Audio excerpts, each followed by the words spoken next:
Radio पर अक्सर सुनाई देता था कि गांधी जी ने घोषणा की है, भारतवासी अपने भारत का निर्माण खुद करेंगे। देश अभूतपूर्व आशा से भरा था। मैं मन ही मन अपने देश के लिए कुछ करना चाहता था। इसके लिए किसी अच्छे विद्यालय में पढ़ना जरूरी था, लेकिन मैं अपने माता पिता से यह बात कहने का साहस नहीं जुटा पाता था, क्योंकि मैं जानता था कि वे मुझे अच्छे विद्यालय में नहीं पढ़ा पाएंगे। एक दिन मुझे अचरज में डालते हुए मेरे पिताजी ने मुझसे कहा, अब्दुल, मैं जानता हूं कि तुम्हारे मन में आगे पढ़ने की कितनी इच्छा है। हम अनपढ़ लोग हैं, लेकिन मैंने और तुम्हारी मां ने तुम्हें लेकर बहुत ऊंचे सपने देखे हैं। तुम फिक्र मत करो, जैसे भी हो हम पैसों का इंतजाम करेंगे ताकि तुम अच्छे विद्यालय में पढ़ सको।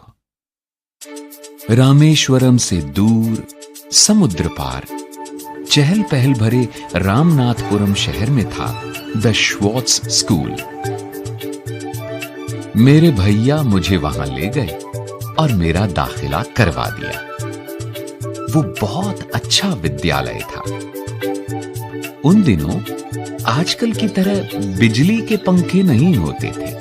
मौसम गर्म और उमस भरा होता तो छात्रों को पेड़ों के नीचे बैठाकर पढ़ाया जाता। दूसरे विषय की कक्षा में जाने का मतलब होता था दौड़कर दूसरे पेड़ के नीचे जाना। एक दिन मैं जल्दी में गलत कक्षा में चला गया। वहां हमारे गणित के अध्यापक पढ़ा रहे थे। वे चश्मे में से मुझे घूरते हुए बोले, अगर तुम सही कक्षा नहीं ढूंढ सकते तो तुम इस विद्यालय में क्या कर रहे हो? तुम्हें तो अपने गांव लौट जाना चाहिए जहां से तुम आए हो। फिर उन्होंने मेरी गर्दन पकड़ी और पूरी कक्षा के सामने मुझे बेंत लगाई। मेरा दिल टूट गया। मुझे इस विद्यालय में भेजने के लिए मेरे परिवार ने बहुत त्याग किया था। कभी कभी मुझे घर की बहुत याद आती थी, लेकिन मैंने ठान लिया था कि मैं अपने परिवार का नाम जरूर रोशन करूंगा। उस दिन मैंने निश्चय कर लिया कि मैं सिर्फ अच्छा छात्र ही नहीं बनूंगा, बल्कि सबसे अच्छा छात्र बनूंगा।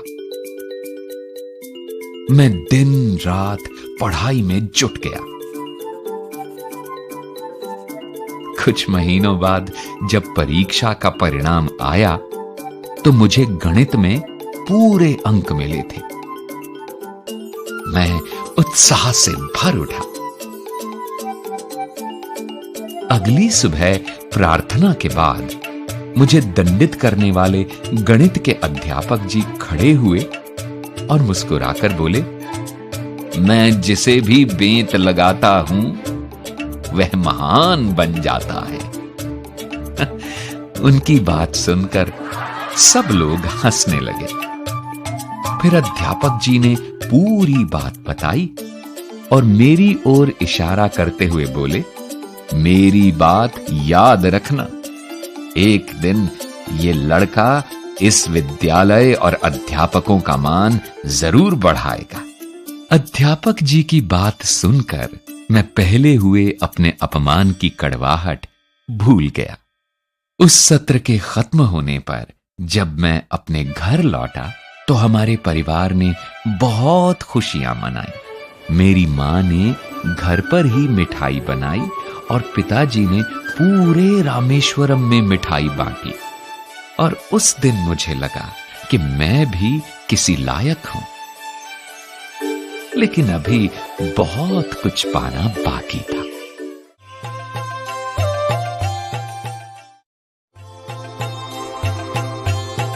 फाइटर जेट का डिजाइन बनाना। बचपन में रामेश्वरम में मैं और मेरे दोस्त विद्यालय से पैदल घर वापस आया करते थे। हम रोज गांव के तालाब के किनारे कुछ देर रुकते। मेरे दोस्त तालाब की लहराती सतह पर कंकड़ फेंकने का अभ्यास करते और मैं बैठा सारसों और समुद्री पक्षियों को आकाश में उड़ान भरते देखता।